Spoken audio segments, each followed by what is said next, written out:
தகவல்களை பத்திரிகையாளருக்கும் உலகத்திற்கும் வெப்சைட் மூலம் நேரடியாகவும் அவதூறு செய்திகளை அழைத்ததற்காக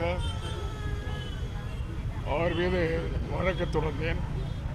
அந்த வழக்கு இன்றைக்கு விசாரணைக்கு வந்தது. விசாரணையில் நான் இன்றைக்கு சாட்சி அளிக்க வேண்டியிருந்தது. அந்த சாட்சியம் ஏறத்தாழ 1.5 மணி நேரம் நடந்தது. எனக்கு 21 நிறுவனங்கள் இருப்பதாகவும் அந்த 21 நிறுவனங்களில் 10,800 கோடி ரூபாய் தவறாக சம்பாதித்த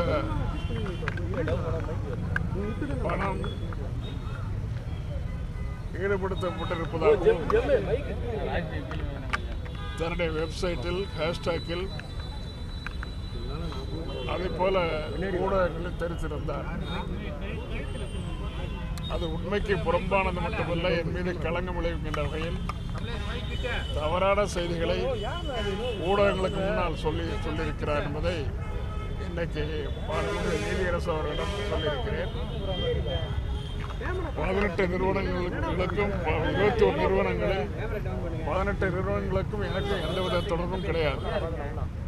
இருக்கின்ற 3 நிறுவனங்களும் ஏறத்தாழ பல ஆண்டுகளாக செயலற்று இருக்கின்றது. இப்படிப்பட்ட நிலையை என் மீது தவறான செய்திகள் சொல்லி மக்களுக்கு என் மீது இருக்கின்ற மரியாதையும் மதிப்பையும் மாண்பையும் கிடைக்கின்ற அளவிற்கு அவர் செய்திகளை சொல்லி விளம்பரம் தேடியிருக்கிறார். ஆகவே அவர் மீது வழக்கு தொடர்ந்து இன்றைக்கு சாட்சியம் நிறைவேறியிருக்கிறது. சாட்சியத்தை சொல்லியிருக்கிறேன். அடுத்த 22ஆம் தேதி செப்டம்பர் 22ஆம் தேதி வழக்கு விசாரணைக்கு வரும்.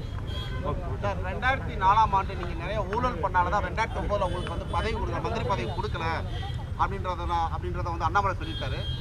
அப்போது போகாத மானம் இப்போது நான் திமுக ஃபைல் வெளியிட்டு போயிருச்சா டிஆர் பாலுக்கு அப்படின்ற குற்றச்சாட்டு உங்களை கேட்க சொன்னார். அது மாதிரி பேட்டியாக கொடுத்துருக்காரு சார். பேட்டி கொடுத்துருக்காரா? சரி, அதுக்கு பதில் சொல்கிறேன். சரியான நேரத்தில் நான் பதில் சொல்கிறேன். நீங்க கேட்கல? நாங்க அண்ணாமலை நீங்க கேட்கல? அண்ணாமலை சொன்னதா சார் நான் கேட்கிறேன். எந்த இடியட் சொன்னாலும் நீங்க கேட்கல? நான் கேட்கல சார். அண்ணாமலை சொன்னதா நான் கேட்கிறேன். அண்ணாமலை சொல்லும் போது அவர் என்கிட்ட சொல்லுவாரு, நான் பதில் சொல்லிக்கிறேன். அதே மாதிரி 10,000 கோடி ரூபாய் உங்களுக்கு வந்து